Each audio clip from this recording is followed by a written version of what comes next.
मेरा ये सवाल है सर, कुछ लोग जेमस्टोन धारण करते हैं और उनको जो कुछ चाहिए होता है शायद हो सकता है मिल भी रहा हो और वो हैप्पी हैं, लेकिन क्या लॉन्ग टाइम तक उस जेमस्टोन को धारण कर सकते हैं? 10 साल, 15 साल, 20 साल? या जेमस्टोन बदल के कोई दूसरा जेमस्टोन धारण करना चाहिए, उसमें बदलाव करना, उसको अपडेट करना ज़रूरी होता है? देखिए क्या होता है, ये दुनिया चलती है चाहत पे। सिंपल एक बात है, सबसे पहले चाहत पे। आपने चाहा, अब आपके चाहत को आपने और स्ट्रॉन्ग किया, आपने जेमस्टोन भी धारण कर लिया। अब आप चाह रहे हैं कि वो ग्रह भी आपके उस चाहत के साथ जुड़ जाए। अब वो ग्रह भी आपके साथ जुड़ गया और आपकी चाहत को और प्रबल करता है और आपको चाहत मिलने लगता है। अब सवाल यह है कि क्या उस पत्थर को, उस ग्रह के उस स्टोन को एक लिमिटेड टाइम तक धारण किया जाना चाहिए? देखिए, अगर आप ज्योतिष को समझेंगे, जब हमारा जन्म हुआ तब एक कुंडली बनी उसी वक्त की। वो कुंडली किस बेसिस पे है? वो है पिछले जन्मों के कर्मों के बेसिस पे। तो आज मेरी उम्र मान लीजिए 40 ईयर्स है और मेरा जन्मपत्री बना था 40 साल पहले के टाइम से। तो 40 साल तक तो मैंने कुछ ना कुछ कर्म किया है ना, क्या मुझे उसका फल नहीं मिलेगा?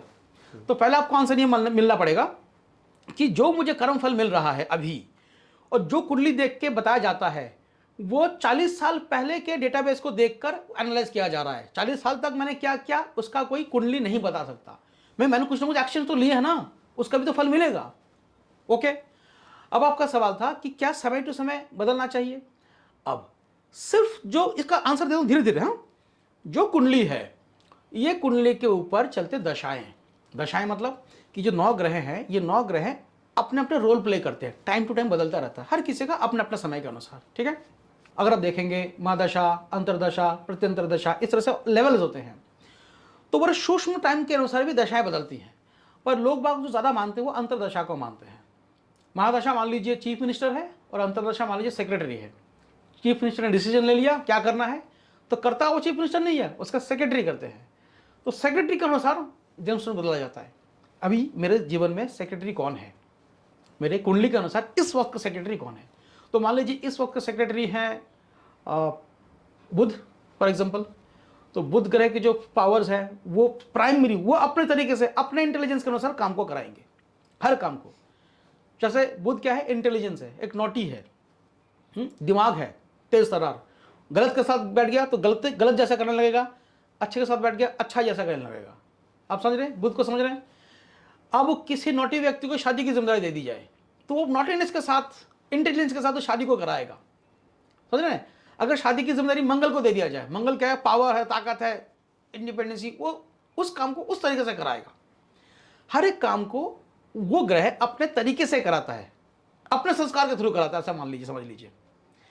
तो जब उसका एक पीरियड खत्म होता है, कई जोशी बोलते हैं कि अब जैसे ही पीरियड खत्म होता है, अब जो आपके अंतरदशा की पीरियड के स्टोन या ग्रह आ गए, उसका स्टोन धारण कर लो।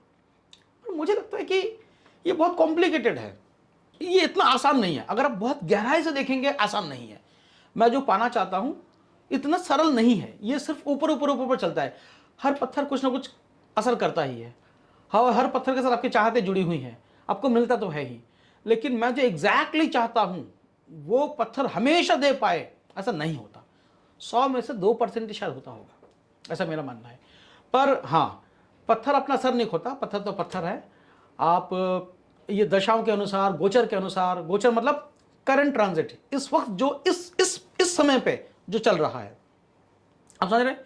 तो कोई भी फलित होना ये पहले कुंडली पे बेस्ड है, आपकी कुंडली कैसी है, उसके ऊपर आपकी दशाएं कैसी है, उस दशाओं को ट्रिगर करने का काम करते हैं गोचर। कितने सारे कॉम्बिनेशन होना चाहिए, इतने कॉम्बिनेशन को देखते हुए फिर आपको कौन सा ग्रह का धारण कराया जाना चाहिए स्टोन, कि आपकी वो मनोकामना पूरी हुए। ये इतना आसान चीज नहीं है, और फिर समय के साथ उसको बदलना भी। और फिर समय के साथ उसको बदलना भी इतना आसान नहीं है।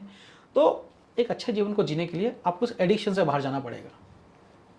मेरे लिए जैसे एक शराबी शराब के नशे में रहता है, उसको शराब चाहिए जीवन जीने के लिए, वैसे एक जेमस्टोन का धारण करने वाला वो उस जेमस्टोन के नशे में है, उसको जेमस्टोन चाहिए। वो 4 4 5 5 10 10 हर जगह यहाँ वहाँ धारण करते रहता है, और दोनों एक ही जैसे हैं।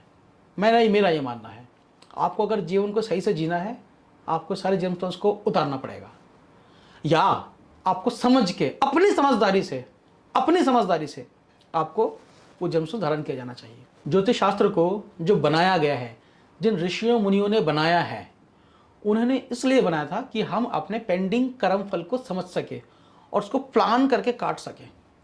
मुझे कोई बड़ा, फॉर एग्जांपल मुझे 50 किलो का पत्थर कहीं पे ले जाना है, उठा के ले जाना है 1 किलोमीटर दूर, और ये मेरे कर्म फल में है, लेकर जाना है और मुझे लेकर जाना ही पड़ेगा। आप मैं कुछ भी पत्थर पढ़ लो, कोई मंत्र पढ़ लो, कुछ भी कर लो, नहीं आप काट सकते। मैं एग्जांपल से समझा रहा हूँ। तो ज्योतिष शास्त्र इसलिए बना है कि उस पत्थर को एक जगह से दूसरे ले जाने के क्या क्या तरीके हो सकते हैं, आप जान के उसको करो। उसको 4 टुकड़ों में बांट लो, 12.5 किलो के 10 टुकड़ों, 5 टुकड़ों में बांट लो, और हर बार एक एक टुकड़ा लेके जाओ, आपको मेहनत कम होगी। उसको 50 टुकड़ों में बांट लो, 1-1 किलो के ले जाओ, जेब में डाल के ले जाओ, पता ही नहीं चलेगा, लेके चले गए, और आपको कर्मफल भी कट गया और अब वहाँ तक पहुँच भी गए। अगर इस तरह के किसी काम को करने के लिए आप अगर अपने स्टोन को धारण करते हैं, सोच के, जान के, समझ के, अच्छा ज्योतिषी से परामर्श करके, आप जिंदगी में खुशियां पाएंगे और आपका कर्मफल भी कटेगा।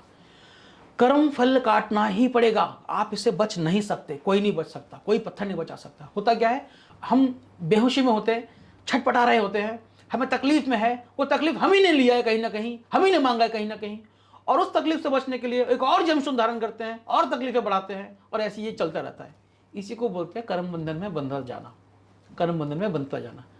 आप समझदार अगर हैं, उसको काटना आपका काम है, उस कर्म बंधन को धीरे धीरे काटते चलिए, तो आपके जीवन में खुशियां भी रहेंगी और कर्म बंधन से कट भी जाएंगे आप। ये होना चाहिए ज्योतिष का असल पर्पस।